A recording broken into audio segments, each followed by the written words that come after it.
हरियाणा और महाराष्ट्र में कांग्रेस की करारी हार के बाद कांग्रेस कार्य समिति की बैठक हुई है और इस बैठक में मल्लिकार्जुन पूरे फॉर्म में दिखे।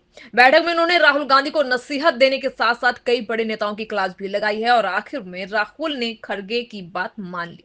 दरअसल सीडब्ल्यूसी में राहुल गांधी ने चुनावी हारों का जिक्र करते हुए कहा कि हार से घबराना नहीं है। कांग्रेस हमेशा पुनर्जन्म लेने वाली पार्टी है और आगे भी रहेगी। और इस पर तपाक से खड़गे ने मुस्कुराते हुए कहा कि नहीं, कांग्रेस हमेशा अजर अमर है।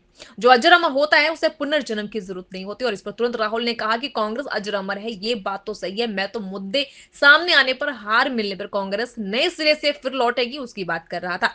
खड़गे ने कांग्रेस के सियासी रणनीतिकार और सर्वे करने वाले सर्वे सर्वा पार्टी के पदाधिकारी सुनील कोनुगुल को धो दिया। राहुल प्रियंका के सामने खड़गे ने कांग्रेस के पदाधिकारी बने सियासी रणनीतिकार सुनील कोनुगोलू को निशाने पर लिया। खड़गे ने कहा कि बताते कुछ हो, होता कुछ है। कई चुनावों से देख रहा हूं, अब तुम्हारे रिकॉर्ड के साथ बोलूं तो जहां बोलते हो जीत वहां मिलती है हार। ऐसे तो अंदाज लगाकर एक आध सही निकल जाता है, लेकिन सिस्टम तो तुम्हारा कतई ठीक नहीं है। खड़गे ने कांग्रेस संगठन के बड़े नेता और झारखंड में चुनाव हारे अजय कुमार को भी निशाने पर लिया है। अजय कुमार ने जब संगठन और चुनाव को लेकर बेहतर करने के लिए सुझावों की फसीहत बतानी शुरू की तो सियासी फॉर्म में खुलकर बैटिंग करने उतरे।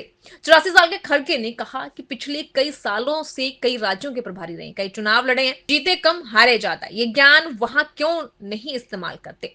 सीडब्ल्यूसी में फुल फॉर्म में खड़गे दिखे हैं। वहीं उन्होंने राहुल से सकारात्मक लेकिन सियासी आमना सामना किया और राहुल ने खड़गे की बात भी मान ली। वहीं खड़गे ने कांग्रेस के वरिष्ठ नेता मोहन प्रकाश को भी आड़े हाथों लिया। मोहन प्रकाश ने जब कांग्रेस की वापसी के लिए सुझावों पर बोलना शुरू किया तो कुछ कड़े फैसलों की बात की। तो फ्रंट फुट पर खेल रहे खड़गे ने दो टूक कहा कि आप तो सालों से संगठन के तमाम जगहों और राज्यों के प्रभारी रहे हैं, इसीलिए यह सलाह अपने बिहार, महाराष्ट्र से लेकर तमाम राज्यों में पहले लागू कर लेनी थी।